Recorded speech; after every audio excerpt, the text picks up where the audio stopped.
So, my birthday's coming up, and I decided to do something a little different.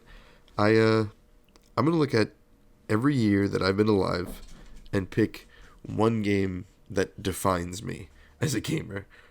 Putting the list together for this took a long time. There are so many games, like good games that come out the same year, but I I have to pick just one, and that's gonna kill me slowly because there's a lot that I'm gonna miss. But I'll probably do this again next year and pick a new set of games because, oh my god, there are so many to pick from. Let's go over some ground rules for this. First, this is a very subjective list. This is to me and my gameplay experience and what's, led me to where I am today. And for some, the release dates will be a year or two before or even not after. That doesn't make any sense. Why was I about to say after? Some of the release dates might be off. And there's a reason for it. I'll explain when I get to it. But generally, I'm going to stick to the year it was released because that's usually the year I got it. And it helps with organization. You'll see when we get there. And the last rule is just let me explain myself. You can make cases for other games, but this is just me explaining who I am in terms of games and their releases in my lifetime. All right, with all that out of the way, let's just jump right in. We're going to start in 1996. And this one was pretty easy for me. Gotta go with Super Mario 64 on this one. Super Mario 64 is the grandfather of 3D gaming. I mean, it's hard to think about where games would be without this game. And for me, playing it as young as I was, 0 years old, no. I really enjoyed this game, and I still play this game actively. And I love it. There's not many games that can compare to it. It's perfect. It's not perfect, but it's a very, very good game. Through and through, and still holds up today. Next up, we have 1997. And for this, my game of the year is Mario Kart 64. Welcome to Mario Kart. How could I not pick Mario Kart 64 for 97? Mind you, the copyright's 96, but it didn't hit America until 97. This is what I was talking about with the release years or dates or whatever. This, for me, was couch co-op at its best. And there's so many good memories with this game, with family, with friends. Still playing it to this day. It's just, there's something about Mario Kart 64 that sticks with you. And it's so good. Moving right along to 1998, I had an idea of doing runner-ups for certain years, but since I decided to do this video every year with different games, I don't think I'm going to do that idea. I'm going to stick with what my first gut and feeling was for 1998 Game of the Year, and for me, that's Banjo-Kazooie. There isn't a whole lot to say about this that I haven't already said. Banjo-Kazooie is genre-defining and N64 defining. It's a great game. And if you haven't seen my Why Now is the Perfect Time for Banjo 3 video, absolutely go check it out. But 1998 belonged to Banjo-Kazooie as far as I'm concerned. There are a couple other games, again, next year we will talk about them. But for me, if I have to pick one, Banjo-Kazooie. Easily. So that's 3 Nintendo games in a row, but 1999 things are going to change. We're looking at Unreal Tournament for my game of the year of 1999. This game was definitely not something I should have been playing as young as I was. But I played it, I enjoyed it, and now I have a lot of mental problems because of it. No, that's not true. It's just fun. I played this a lot with my sister. I played this on stream a little while back. It's one of my favorite games of all time, if I'm being honest. And God, I love it. I found out there was a PS2 version of it too, and I picked it up, and it's awful. But I still play it because, it's just so fun. Now, we jump into the year 2000, which was kind of a slow year just from what I went through. I narrowed it down to 4 choices, and then the one that I picked, I don't know. This is probably one of my less confident years, but my choice for this one is Mario Tennis. This goes back to the point I made earlier about couch co-op, right? This was at its peak. 4 N64 controllers, 3 friends over, you have your own little tournament type deal. It was fun. There's just good memories associated with my early childhood when it comes to games. And I played this game so much, even by myself, that Luigi's little clips stick out in my head. Like when he hits the ball and goes, ho ho! Like and there's a part coming up where he's gonna be like, Luigi not afraid. I used to say that as a response to things. Wait, just listen. Luigi not afraid. Come on, that's perfect. Now we jump into 2001, which had a lot. There were a lot of releases in 2001. This was a really hard choice. But let me just look at the list here again real quick. Oof. There's only one game that I can really go with. And there's a very close second, but we'll talk about that next year. For this video, and my first one, top video game of 2001, goes to Luigi's Mansion. I love Luigi's Mansion. What you're looking at is a stream I did where I did it dressed as Luigi. It is such a good game. It's simple enough, and it's just like weird enough. It's so good, and a very, very big part of who I am as a gamer at this point in my life. I mean, for God's sake, it's Luigi hunting ghosts with a vacuum. That's weird as hell, but it works, and it's so good. 2002 is a little bit of an easier choice. There were only 4 or 5 games that made my list, and next year I'm going to talk about the other game that I wanted to choose, but for this one, well, actually, there were 3 games that were pretty close to the top, but this one, I'm going to go firm, and I'm going to say my game of the year for 2002 is Mario Party 4. Mario Party 4, for me at least, is the best Mario Party on the GameCube. Didn't like 5, didn't like 6, really like 7. That might make it in a future list one year.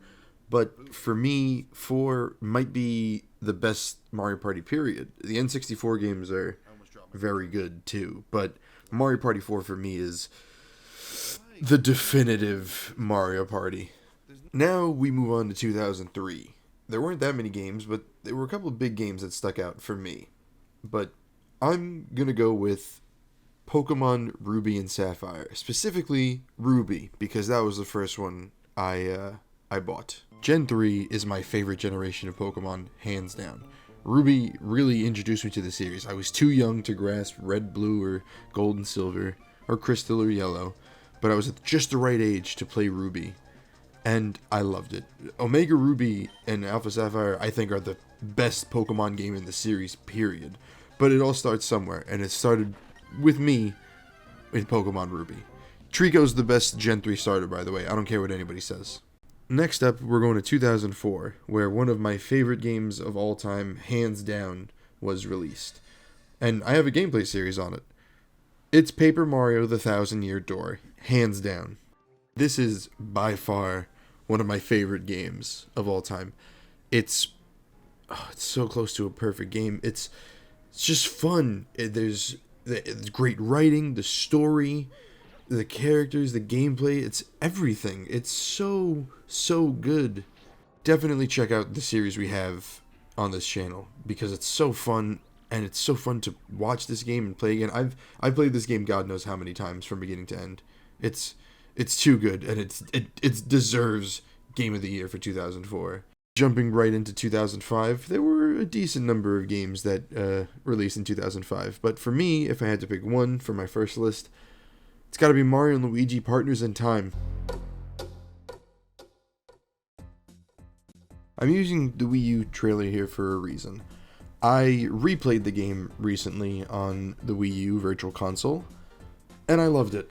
I fell right back in love with the game, and it reminded me of how much fun I had with it the first time around.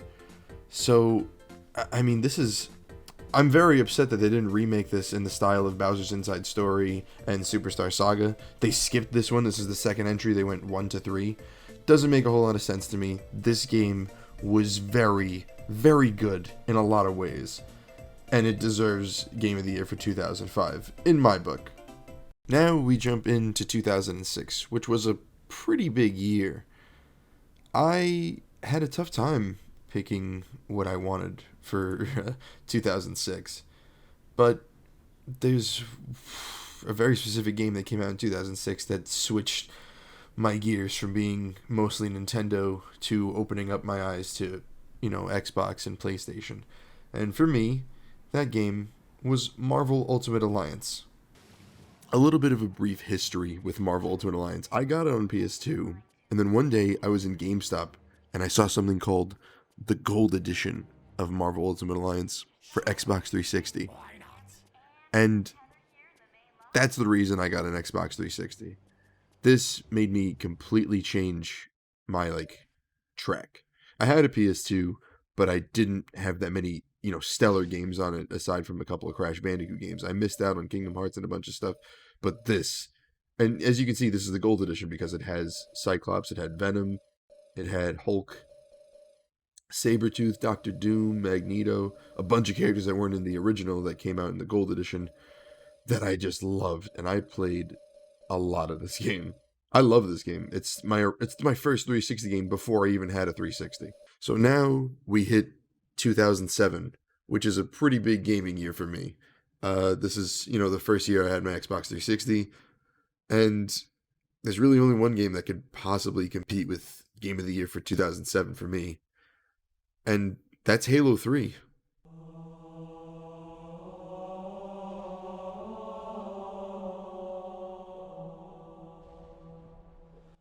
I got Halo 3 out of pure luck. My parents owned a restaurant when I was younger, and a customer worked at Toys R Us and asked my mom if I wanted Halo 3. Never heard of Halo before, never heard of anything regarding Halo, didn't know anything about Xbox 360 besides Marvel Ultimate Alliance Gold Edition. And I said yes. And I can't believe I almost said no. Halo 3 was amazing, and it still is. Just from multiplayer, custom games, Forge, the story. Halo 3 was the last main series game by Bungie that wasn't Reach or ODST, because whatever. And it was amazing. So now, we're in 2008. This is middle school, Mukhtar. This is middle school odd hour, where I'm making friends, playing new games, opening up an entire world of online with Halo. I plugged an Ethernet cable into my Xbox, and it was all downhill from there. 2008 was when GTA 4 released, and that's my game of the year for 2008. I have fonder memories playing GTA 4 online than I do having played GTA 5 online, and I can still play GTA 5 online. I could probably still play GTA 4 online. I would prefer that. Maybe because it was during my formative years, maybe it was because I made better friendships this way, and it was like a novel thing to be able to play with people. But there's something about GTA 4 that sticks with me. There was one time where you have a choice in the game, and I made the wrong choice, and a certain character died. So I reverted to an old save that was basically the beginning of the game just to save that character. Having that second playthrough almost immediately after the first playthrough really helped me understand the game better and understand the characters better, and Nico's motivation and whether or not you can make him this is the first game that presented me with choices, right? Like, you could save this person, you could let this person die, you could kill this person or the other person, and it blew my mind that games were capable of doing this. Not to mention the multiplayer aspect, just being able to be like, hey, let's get on GTA and race and go hit up the Statue of Liberty or race with helicopters around the airport or whatever. It was a lot more free. This is a free roam game that did really, really good things. Now we hit up 2009. 2009 was an interesting year. Looking through it, there weren't that many online games, so this is when I branched out into other single-player games. And I found this game. It's commonly known. It's called Prototype. And Prototype, oh man, I love Prototype so much. Brace yourself, because I'm just gonna gush. I'm gonna gush about this game. You play as this dude, right? No memory. Then all of a sudden you're running around. You can fucking eat people. You just eat them, and if you eat people, you can look like them. And then you get blades for hands. You get claws for hands. You get like an armor. You can explode like biomass.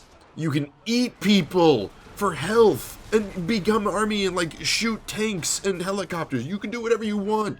It was fucking awesome. Okay? Did the story make sense? No.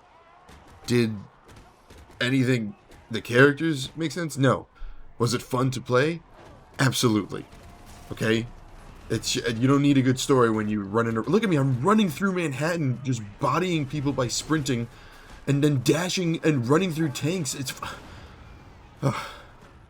I prefer Prototype 2 over Prototype 1, but for a very clear reason, you will see that I could not put Prototype 2 on this list, but believe it will be on the next year's list.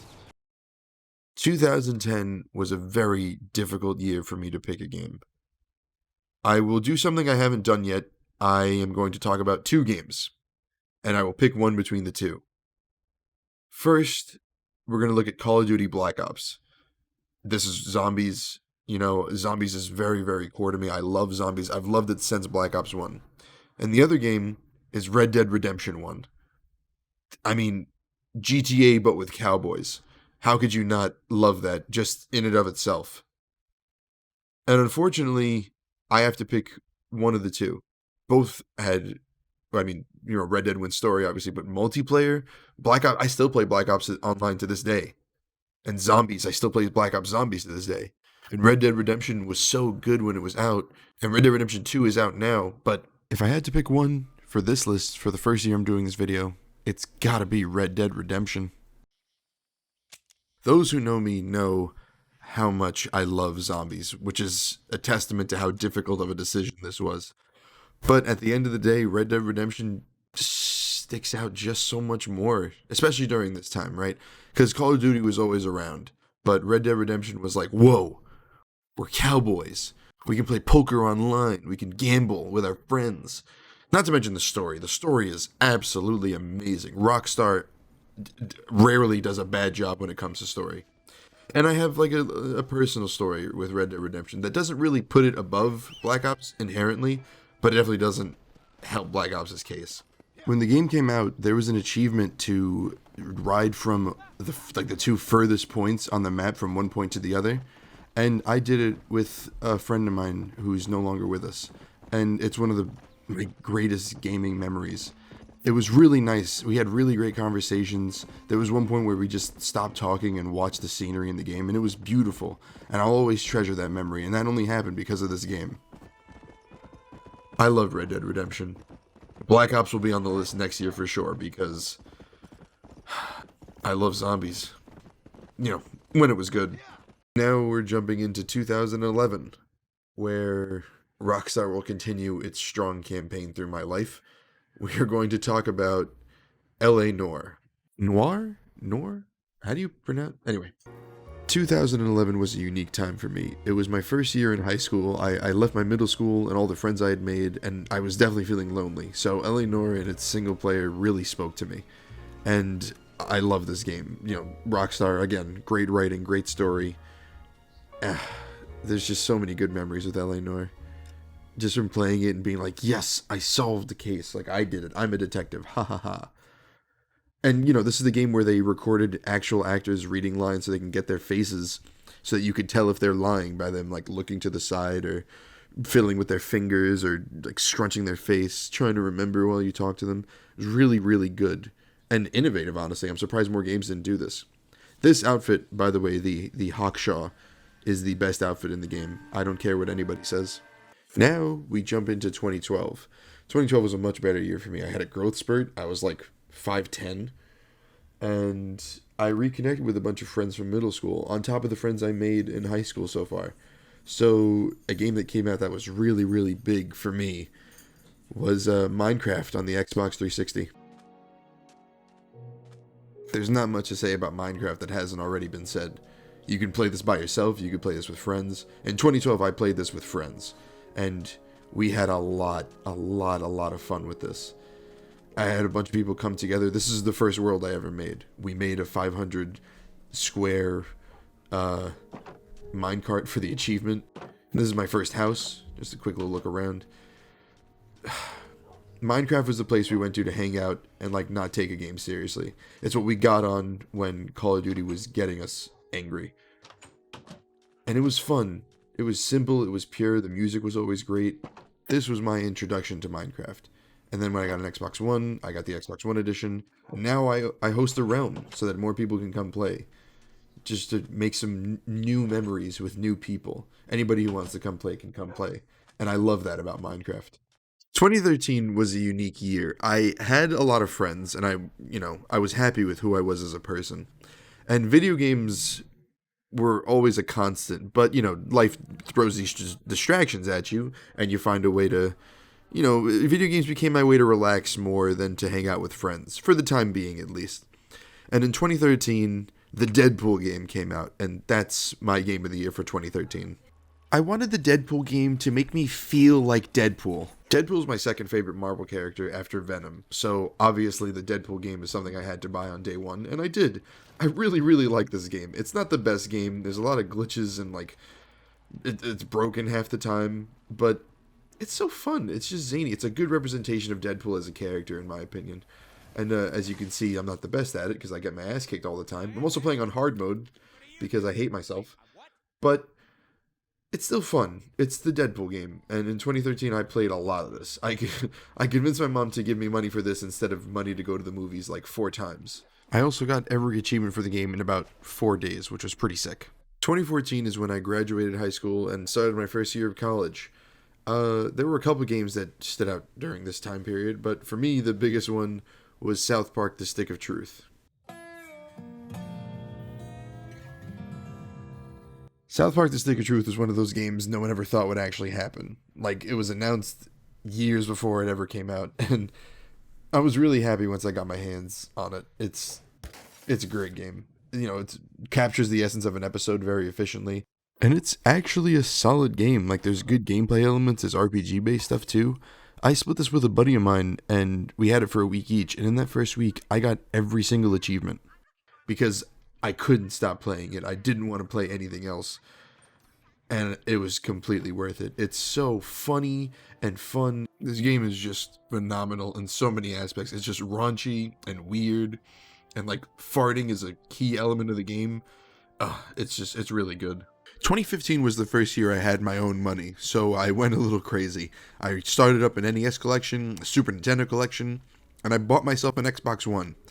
And yet none of those games made it into the year for 2015, because one game came out that I completely missed, and thanks to a friend I made in college who put me onto it, I was able to play it. And that game is Undertale. I was very lucky enough to play Undertale before all the spoilers and all that other crazy stuff came out.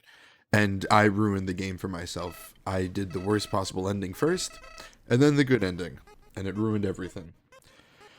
But what a fucking game, man. This game is phenomenal. Undertale's one of those games that, you make your own choices, and every choice you make, whether it's dialogue or which path you take or who you talk to or don't talk to, affects everything. And I love games like that. Undertale cuts deep to who you are as a person. The story is emotional, the characters are great, and the soundtrack is phenomenal. There's a reason Toby Fox is so popular and known now. It's because of this game, obviously. But there's merit behind it. This is a great first game to make your name. I mean, look, little white friendliness pellets. And then all of a sudden, everything changes because, oop, you're dead. Your health's almost gone. This flower's trying to fucking kill you. That's amazing. An immediate tone shift like that is phenomenal. 2016 was a weird year for me. I was still playing games with friends, but, nothing that big came out. For me, at least. But, in summer 2016, something big came out. It wasn't a console game, it was a mobile game. My pick of video game of the year of 2016 is Pokemon Go. Do you remember the summer where Pokemon Go launched? It was peaceful. There was a calmness in the world. And then people started getting hit by cars because they were trying to catch a friggin' Charmander. But you understand, it was good. Good times. You met with old friends. You made new friends. There was a lot. And that happened because of a mobile app. And as much as it pains me to put a mobile game in this little, list I've made, how could I not?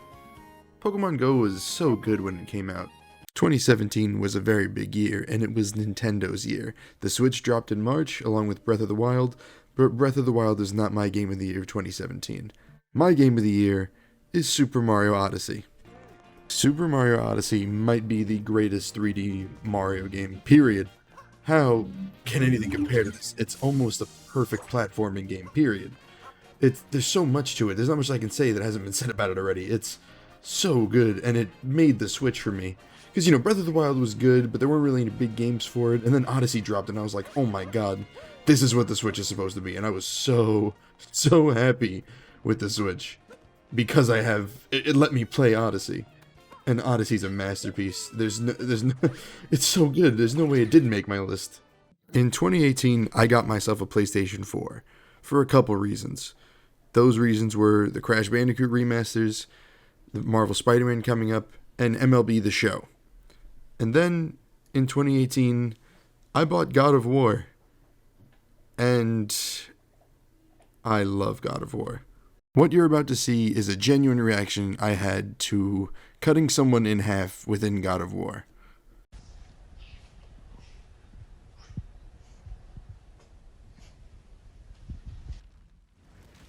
I have never played a God of War before playing this one. And I don't think I want to. I don't want to ruin or even enhance God of War's image with this. This is the only way I want to remember God of War. It's fucking amazing. This game is phenomenal. A lot of other games came out in 2018 that could have competed here, but I couldn't put any of them against God of War, if I'm being honest. Red Dead Redemption 2 came the closest, and another game, which we'll talk about real soon. I mean, for God's sakes, you can throw your axe and then just summon it to your hand anytime you want. You got the Blades of Chaos from, like, older games I've learned from other people who've played, like, the older games. This game is so good, and not to mention the after credits thing, like when you go back to your house or you go to sleep and Atreus has a dream or Loki has whatever. This game is so good. I played the shit out of this game, and I would do it again. I haven't even finished the post game because I'm like, I have to sit down and really dedicate my time to the post game for this because I don't want to get distracted. This game deserves everything. This is the year I know a lot of people are going to argue with me about, and for good reason. I'm about to pick a game that did not come out in 2019. There were a couple good games that came out in 2019 that I would like to talk about, but I'm going to talk about Super Smash Bros. Ultimate. 3, 2, 1, go! Super Smash Bros. Ultimate did not come out in 2019, it came out in 2018. But it came out in December of 2018, and you had all of 2019 to play it. That's when a bunch of the DLC came out, including Banjo-Kazooie, who is a perfect DLC character. And it's just so good. Smash on the Switch is so good. And the fact that they were able to release it in the same year of announcing it is amazing in itself. But 2018 did not belong to Smash. 2019 belonged to Smash for a number of reasons. And that's why it's my game of the year 2019. So here we are in the year 2020. There have been a few game releases this year that I want to talk about, but there's a big one. There's an entire franchise that's made it in every year there's been an entry, but I haven't been able to talk about it. Now I can talk about it. For 2020, at least so far, my game of the year is Animal Crossing New Horizons.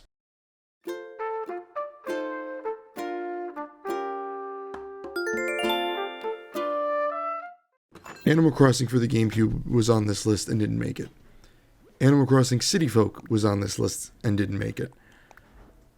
I never played any of the handheld Animal Crossings. I was always a home console Animal Crossing kind of guy. But the Switch's mobile and home console, it's a perfect console, if we're being honest. And Animal Crossing, so far, is a perfect game for the Nintendo Switch. There's not much I can say bad about Animal Crossing. There are a couple things that slow down the game, but overall, this game is Animal Crossing. I was a little worried it would be too Minecrafty, because you have to make your own things and chopping trees and all that other stuff, but at its core, it's still Animal Crossing. They did a very good job of keeping things intact while only adding things to make the game that much better. I can't think of another game that comes close to Game of the Year for 2020 so far. We're not even halfway done with the year yet, so we'll see. But as of right now, of this very moment, Animal Crossing New Horizons deserves Game of the Year, especially in the context of everything that's been going on in 2020. And here we are. We're done. We named a Game of the Year for 24 years straight. I had a lot of fun making this. If you enjoyed this and want me to flesh out these little mini reviews, I'd love to do that, so please let me know that you're into this. But let's end on a good note. Let's end on a looking to the future note. For the rest of 2020, there's a game in particular that I really want to be good. I spoke about it in a couple of the videos and in my podcast. There's Paper Mario the Origami King. I really want it to be good. If ever there was a time for Nintendo to listen to their fans, it would be with the Paper Mario franchise. Paper Mario 1 was good. Paper Mario the Thousand Year Door is fantastic. Super Paper Mario was unique. That doesn't make it bad. Doesn't make it inherently good either. Sticker Star broke on me, so no thanks. And I didn't even try Color Splash because I couldn't do it to myself. But this, so far, doesn't look terrible. There's potential. And I hope they go the route that everybody wants them to go, which is original Paper Mario and Thousand Year Door Paper Mario. Only time will tell, and I'm sure we'll find out soon enough more about this game, because there's not a whole lot going on, and there's no E3 this year. So, we'll just have to wait and see, but so far, I'm optimistic. We'll see if that optimism is misplaced. Next year, I'm going to do another list with different games. Any of the games you saw in this video, you will not see in next year's video. And again, if you want me to go through all these games more to give my input on them, I would love to do so, so let me know that you would like that as well. And on that note, we'll call it here. See you guys around. Don't forget to, hit that subscribe button, leave a like if you enjoyed this, and comment, your game of the year, whatever year you were born. See you later, guys.